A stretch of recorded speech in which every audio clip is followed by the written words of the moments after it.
바울이 세계 선교를 담당했죠. 그래서 여러분이 그 바울의 선교 여행이 바로 우리가 그 당시 지금의 생각하는 세계와는 좀 달랐지만 당시에는 이제 소아시아 그리고 유럽 그 세계라고 했으니까 거기를 이제 세계 선교를 위해서 헌신하고 1차, 2차, 3차 그 이후에 로마로 가는 길 그리고 서바나까지 가기를 원하는 그 모든 과정이 다 세계 선교의 과정이죠.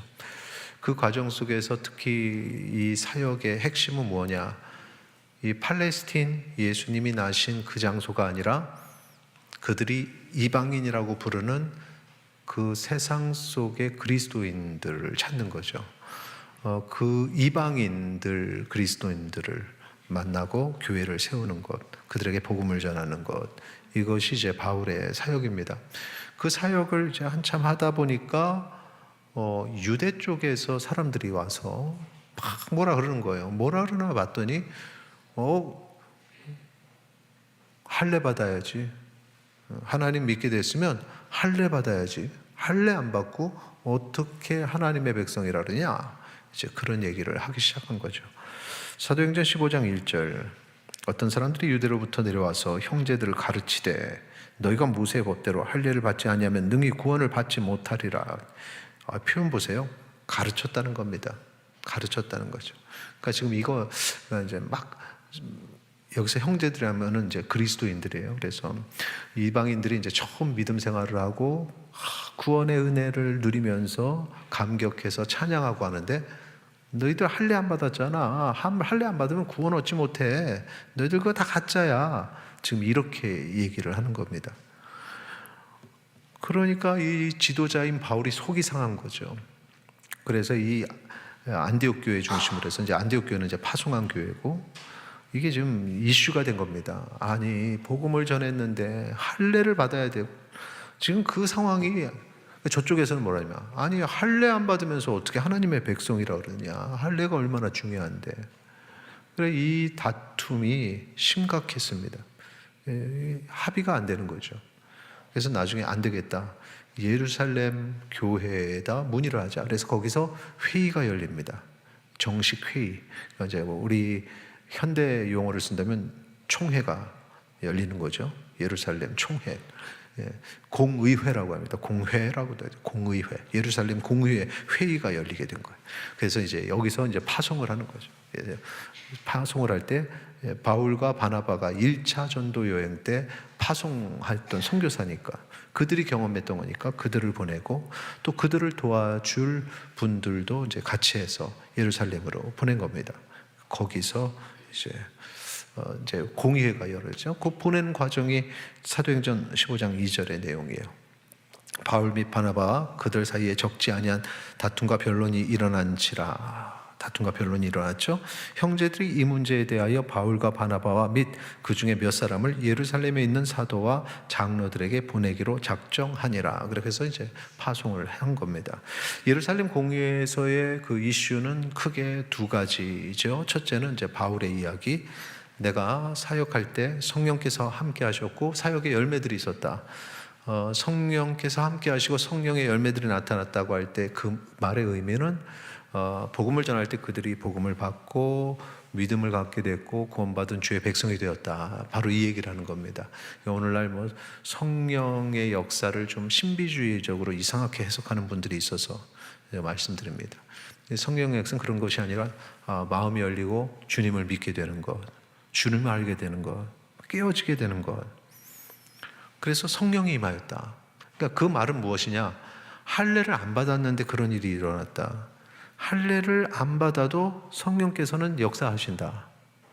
이 이야기를 하는 거죠. 그러면서 이 이야기가, 이 경험이 지지하는 이론은 할례는 구원을 받는 데 있어서 핵심 본질 아니다 라는 얘기를 하는 겁니다. 이 반면에 이제 유대에서 올라온 사람들, 이제 그들은 또 똑똑한 사람을 내세웠겠죠. 당연히 말씀을 잘 아는 사람, 바리새인 학자들, 성경학자들 보낸 겁니다. 그래서 이들이 얘기하는 거죠. 이 할례가 교회에 얼마나 중요한데 그동안 전통적으로 지켜온 그 역사를 지금 당신들이 무너뜨리려고 합니다. 이거 꼭 지켜야죠. 이 할례를 지키지 않는다. 이 복음이 예루살렘에 있으나 밖에 있으나 똑같아야지. 어떻게 나가가지고는 할례를 받지 않고 이런 일이 벌어집니까? 할례가 이 구원의 본질이고 말씀의 본질입니다. 이 성경을 잘 아는 바리새인은 그렇게 얘기했습니다. 이게 잘 정리가 안 되는 거예요. 서로 굽히지 않는 거죠. 그러다가 이제 한참 시간이 지난 다음에 지도자들이 이제 얘기를 하니까 그게 정리가 되는데, 그때 당시 지도자가 이제 베드로죠. 예수님을 직접 모시는 수제자. 얼마나 권위가 있습니까? 그래서 이제 베드로가 딱 사실을 기준으로 해서 사도행전 15장 7절에서 그 이후의 내용을 보면 7절에 하나님께서 바울을 이방 전도를 위해 세우셨다. 자, 이 사실이죠. 이거 자체가 바울의 권위를 높여주는 겁니다. 그랬는데 사역을 하고 보니까 이방인들에게도 성령을 주셨다. 그들이 믿으니까. 그건 누가 아니요 라고 할 수가 없어요. 그리고 세 번째, 그런 거 보니까 하나님께서 이 이방인들도 믿음으로 깨끗하게 하셨구나. 이걸 알게 된 거죠. 그것도 맞는 얘기죠. 믿음으로. 여기서 이신칭의가 나오는 거죠. 믿음으로 구원받는구나. 성경에 이렇게 써 있잖아요. 하나님의 역사하심이 그들에게도 나타나는구나. 그래서 이제 네 번째, 이방인들도 주 예수의 은혜로 구원받는다. 이게 지금 가장 말씀의 본질인 겁니다. 이 외의 것은 중요한 게 아니다. 그 외의 것에는 할례라는 것도 있는 거죠. 그런데 이게 할례를 오랫동안 해온, 지켜온 유대인들은 지금도 하고 있죠. 그 할례를 거부하는 말이 되니까 얼마나 이 타격이 심합니까? 그러니까 이제 베드로가 지혜를 가지는 거죠. 그래서 베드로와 그 이어지는 야고보가 최종 결정을 내릴 때 이런 결정을 내립니다. 야고보의 결정 보시죠. 같이 읽겠습니다. 시작. 그러므로 내 의견에는 이방인 중에서 하나님께로 돌아오는 자들을 괴롭게 하지 마. 좀 세죠? 이방인들한테 자꾸 할례 하면서 괴롭게 하지 마. 그거 본질 아니야. 이제 이렇게. 그런데 거기서 끝나는 게 아니라 이제 그들도 조금 위로하는 말을 합니다. 그 다음, 다만 우상에 걸어온 것과 음행과 목매어 죽인 것과 피를 멀리하고 편지하는 것이 옳으니. 이게 이제 율법에 기록된 것들인데 거룩성이거든요. 그래서 그래도 율법대로 거룩하게 살아야지. 그러면서 실제적으로 네 가지를 이제 얘기를 한 겁니다. 그 네 가지가 무엇이라고요? 우상의 더러운 것 멀리해라, 음행 멀리해라, 목매어 죽인 것 멀리해라, 피 멀리해라. 이제 이렇게 그 당시에 기록을 한 것입니다. 이렇게 다 정리를 했습니다. 그리고 이거에 반대하는 사람은 없었어요. 그러면서 잘 수습이 됐죠. 예루살렘 공회가. 그리고 나서 이제 시간이 지납니다. 1년, 2년, 3년, 4년, 한 5, 6년 정도 지났을 때 이제 이때 문제가 됐을 때는 선교 여행, 1차 선교 여행이었고 이제 어느덧 2차 선교 여행도 다녀오고 3차 선교 여행을 이제 다녀올 때 그때 비슷한 일이 또 생깁니다. 비슷한 일이 생겨요. 그러니까 어떤 일이었냐?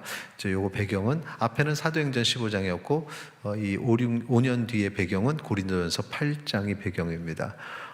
유대 출신의 그리스도인들이 이제 이건 말이 안 돼 하고 얘기한 게 있었는데 그게 뭐냐면 우상에게 바쳐진 음식을 이 이방 출신 그리스도인들이 먹더라 이겁니다. 그 이방 출신 그리스도인들은 이게 세속적인 세상에서 그냥 이방이 거기에 이방 땅에 신들도 많고 그게 거기에 받쳐진 음식 기본적으로 들어갔다 나오는 그 먹는 게 그걸 피할 수가 없는 거예요. 그러니까 이 유대 출신 그리스도인들이 이게 말이 되냐? 우상에게 바쳐진 것을 우리의 입장에선 할례보다는 조금 더 설득력이 있죠. 할례는 우리 문화가 아니기 때문에 우리가 만약에 할례를 받는다면 말도 안 돼 라고 했을 텐데 이제 우리는 할례를 안 하니까 우리의 문화 속에서 이제 그거는 근데 우상에게 바쳐진 걸 먹는답니다. 화가 안 나시죠? 이 우상에게 바쳐진 음식을 먹으면 안 되는 거예요. 이게 이제 우리 예전에 제사상에 올라간 음식을 아무렇지도 않게 그리스도인들이 먹는 거예요. 아니 교회 다니는 사람이 이 제사밥을 제사상의 음식을 먹는다? 이건 안 돼. 조금 느껴지죠, 분노가. 그게 안 된다는 거예요. 안 돼. 그러면서 이게 다툼이 생긴 거죠. 이 부분에 있어서 바울이 정리를 한 부분이 있는데, 바울이 이렇게 얘기합니다. 고린도전서 8장 8절 같이 읽겠습니다. 음식은 우리를 하나님 앞에 내세우지 못하나니 우리가 먹지 않는다고 해서 더 못 사는 것도 아니고 먹는다고 해서 더 잘 사는 것도 아니니라. 이게 무슨 얘기입니까? 음식은 아무것도 아니다. 음식 가지고 뭐 그렇게, 그 음식이지 뭐. 근데 여러분 동의하십니까? 돼요? 동의가? 나는 안 됩니다. 아니 이게 그냥 음식이 아니고 우상에게 바쳐진 음식이잖아요. 근데 동의가 돼요? 안 되죠?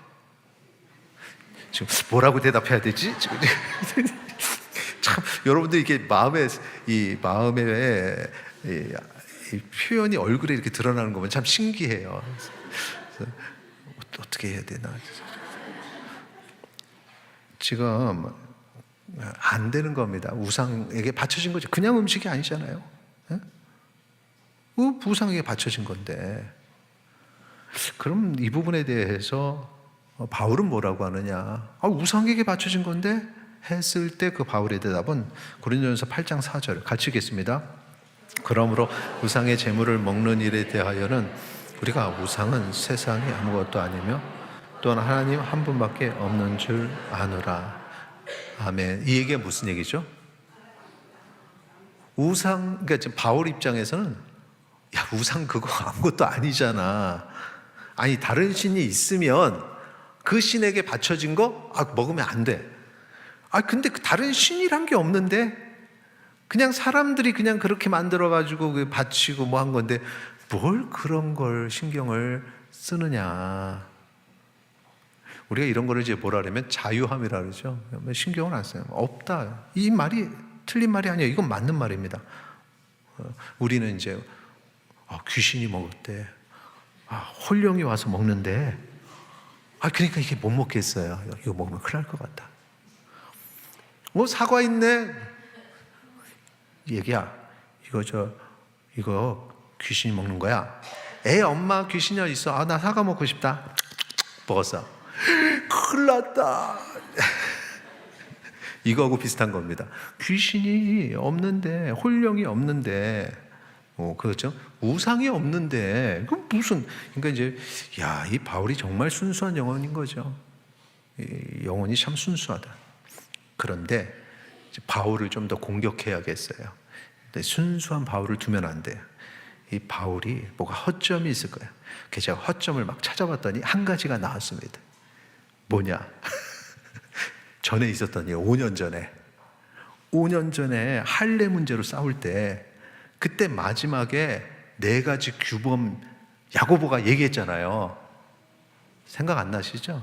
5년 전에 들어서 4가지 규범이 뭐였는지 다시 한번 볼까요? 사도행전 15장 20절 시작. 다만 우상의 더러운 것과 음행과 목매어 죽인 것과 피를 멀리하라고. 네. 여러분이 성경만 보면 헷갈리니까 제가 다시 정리해야 돼요. 4가지. 우상의 더러운 것, 음행, 목매어 죽인 것, 피. 이거는 멀리하도록 편지하자. 바울이 동의한 겁니다. 아무 소리 안 했어요. 근데 거기서 우상의 더러운 것이 바로 우상에게 바쳐진 음식도 포함이 되는 겁니다. 그렇죠? 그럼 바울은 뭐예요? 요때는 요 얘기를 안 했단 말이죠. 동의했다는 거죠. 근데 지금 목사님이 왜 이렇게 바울을 공격하지 지금? 저를 걱정해 주면서 저를 쳐다보는. 근데 지금 이 2번째는 아니라는 거죠. 상관없다는 거죠. 앞뒤에 말이 다르잖아요. 동의하십니까? 동의. 예. 맞는 거죠. 지금 맞는 말이에요. 제가 틀린 말을 안 했으니까. 우상에게 바쳐진 음식, 이거 이때 아무 소리 안 하고 이거는 멀리 해야 돼. 동의를 했는데 왜 바뀌었을까? 이건 잘못됐다. 그렇게 생각이 들었는데 제가 바울을 좀 이해해 보려고 했습니다. 자, 그럼 바울의 신념은 뭘까? 첫 번째, 두 번째 이 일 중에 도대체 바울이 가진 진짜 신념은 뭘까? 라고 생각을 했는데 처음에는 제가 우상에게 바쳐진 음식 먹어도 돼, 이게 바울의 신념인 줄 알았습니다. 그런 말이 달랐다. 신념과 달랐다. 처음에는 신념과 다르게 행동했다. 저는 이렇게 생각을 했습니다. 근데 그게 아니었습니다. 바울의 신념은 무엇이냐? 8장 13절에 있습니다. 고린도전서 8장 13절 같이 읽겠습니다. 그러므로 만일 음식이 내 형제를 실족하게 한다면 나는 영원히 고기를 먹지 아니하여 내 형제를 실족하지 않게 하려. 지금까지 그 고기 먹어도 돼 해서 먹어도 된다고 주장하는 줄 알았는데 이걸 보니까 그게 아니라 고기를 먹지 않겠대요. 먹어도 되는 걸 알았는데 먹지 않겠대. 왜?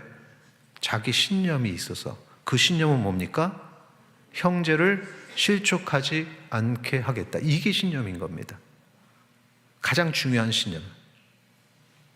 이 앞에 게 신념이 아니었어요? 우상은 아무 소용이 없으니까 그건 먹어도 돼. 이게 신념일 텐데. 그게 신념이죠, 사실은.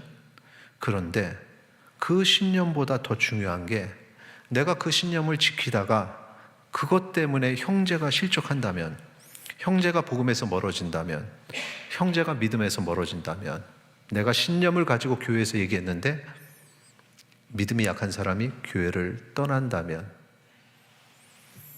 그건 무엇이다? 그건 죄라고 그래요, 죄.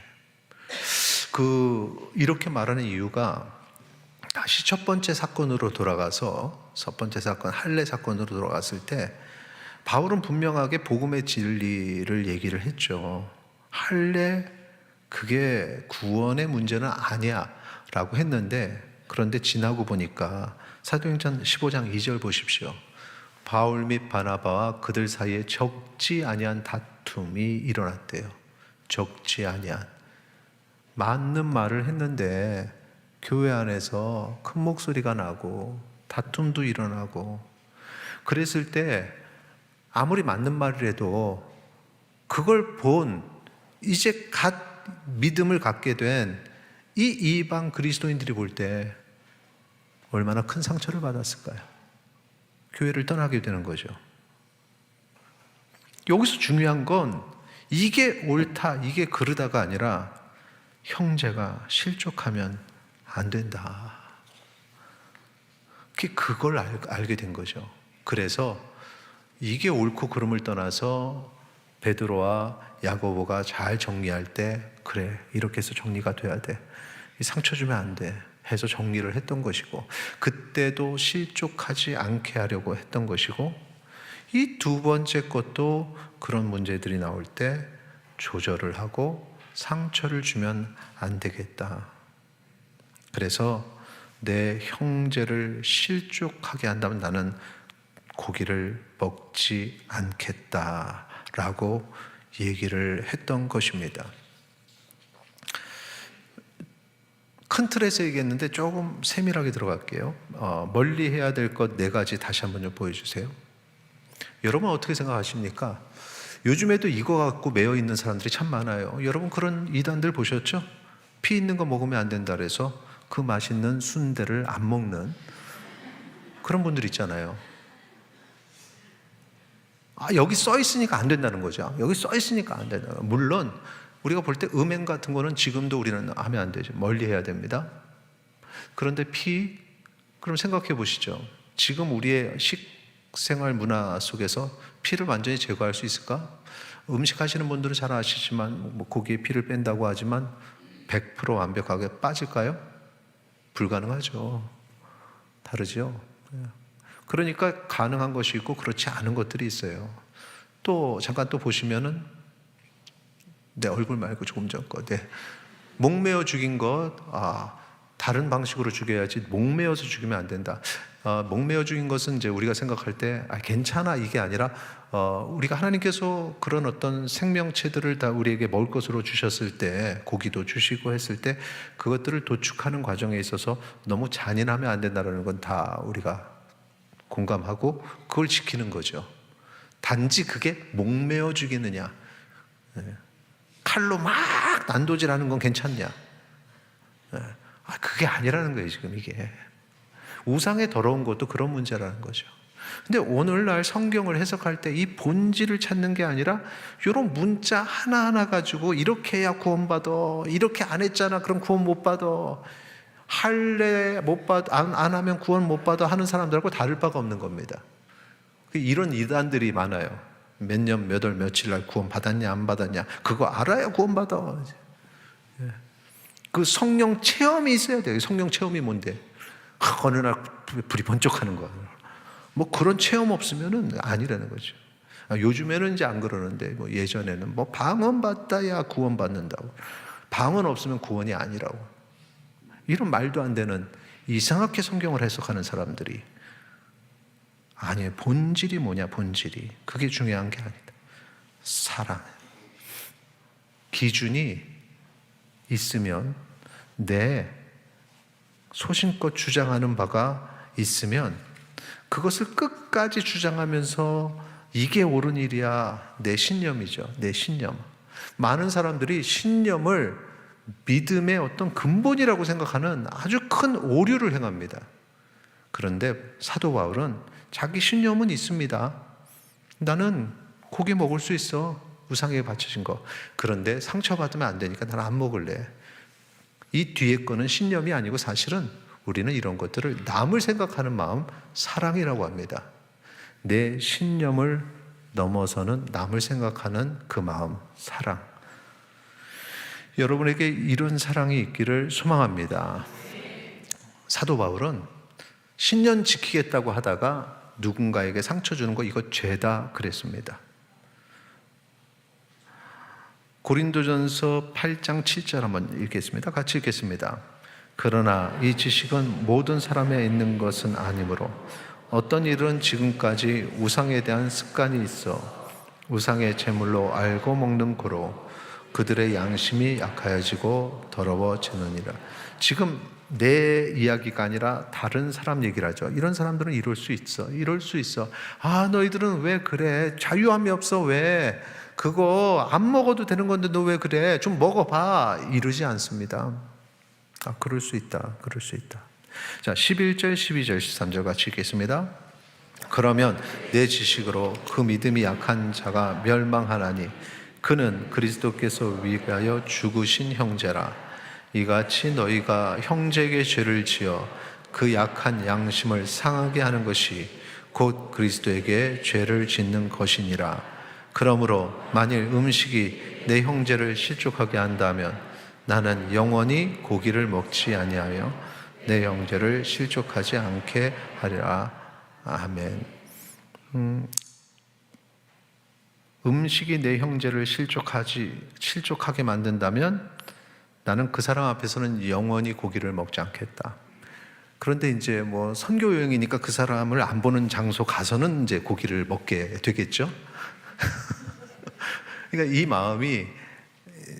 마음이 지금 내 소신이 아니라, 내 철학이 아니라, 내 생각이 아니라, 내 신념과 기준이 아니라 그리스도께서 그를 위해 죽은 그 형제, 그가 상처가 되면 안 된다. 교회 안에서 예전에 우리 원로 목사님 가르치심 중에 교회는 맞는 말, 옳은 말을 하는 곳이 아니라고 얘기하셨어요. 이 같은 얘기입니다. 내 신념에 맞는 말. 난 이렇게 생각하는데. 근데 그것이 칼이 되고 그것이 상대의 아픔이 돼서 그 누군가가 힘들어하고 고통스러워한다면 그가 그리스도께서 그를 위해 죽은 귀한 영혼인데 이건 죄다. 바울은 그렇게 말합니다. 여러분의 신념과 사랑, 그 중간에서 어느 쪽에 있습니까? 조금 쉽게 말씀드리면 어떻게 그럴 수 있어? 혼자는 그렇게 얘기할 수 있습니다. 저도 혼자 그런 말 많이 합니다. 어떻게 그럴 수 있어? 그런데 상대에게 당신이 어떻게 그럴 수 있어? 딴 사람에게 그를 지칭하면서 그 사람 어떻게 그럴 수 있어? 말이 안 돼. 이런 얘기를 많이 하는 분들은 신념에 치우친 분이고, 그럴 수 있지. 참, 인간이 연약한 존재니까 그럴 수 있어. 그 순간에 화를 낼 수도 있고, 그 순간에 오해할 수도 있겠다. 그 오해 때문에 나도 참 힘들지만 그럴 수 있다. 이것이 신념이 아니라 사랑 쪽에 있는 분입니다. 여러분은 어떤 말을 많이 하십니까? 어떻게 그럴 수 있어? 이 말입니까? 그럴 수 있지라는 말을 많이 하십니까? 여러분 각자 판단을 하세요, 자기를. 만약에 우리가 생각하는 신념과 기준이라는 틀에서 본다면 죄 없으신 예수님이 온 인류의 죄를 뒤집어 쓰고 사형의 그 틀인 십자가에 달려 죽으시는 게 이게 말이 됩니까? 우리의 기준의 신념에 보면, 상식에 보면 거룩하신 하나님의 존귀하신 독생자, 죄 없으신 분이 인간이 되신다는 것이 이게 말이 됩니까? 그거 말이 안 된다고 생각하니까 사람들이 예수님을 하나님의 아들로 인정하지 않잖아요. 당신이 인간이지 무슨 하나님의 아들이야 라고 얘기하죠. 예수님이 말씀하시는 대로 믿지 않는 거죠. 자기 신념, 자기 기준은 이해가 안 되는 겁니다. 근데 그걸 이해할 수 있는 유일한 방법은 뭐냐? 신념과 기준을 넘어서는 사랑. 하나님이 세상을 이처럼 사랑하사 독생자를 주셨으니. 그러니까 사랑 외에는 이게 설명이 안 되는 겁니다. 하나님이 나를 그렇게 사랑하셨구나. 이거는 상식으로, 신념으로, 기준으로는 설명할 수 없는 그 사랑이죠. 그 사랑. 근데 우리는 그런 사랑을 받았는데, 신념과 기준을 넘어서는 사랑을 내가 받았는데 나는 나가가지고 어떻게 네가 그럴 수 있어? 이건 말이 안 돼. 이건 신앙생활이 아니야. 신앙생활 그렇게 하는 게 아니야. 어떻게 그렇게 우리가 판단을 하겠습니까? 우리에게도 주님의 그 사랑이 있기를 소망합니다. 주신 사랑은 있죠. 베풀 수 있는 사랑이 우리 가운데 있기를 축원합니다. 네, 신념은 달라요. 기준도 다릅니다. 그런데 그걸로 강요하다가 상처 주면은 안 되니까, 그 사람이 하나님이 그를 위해서 독생자를 보내신 귀한 사람이니까 그를 사랑하는 주의 백성 되시기를 축원합니다. 여러분이 이해가 안 되는 분이 누구 있습니까? 남편과 아내, 자녀, 이웃, 형제. 진짜 이해 안 되죠? 이해가 안 되는 게 이해가 됩니다. 거기에 우리의 신념을 들이대면 정죄할 수밖에 없습니다. 그런데 내려놓고 주의 사랑으로 품기를 축원합니다. 우리 같이 찬양하겠습니다.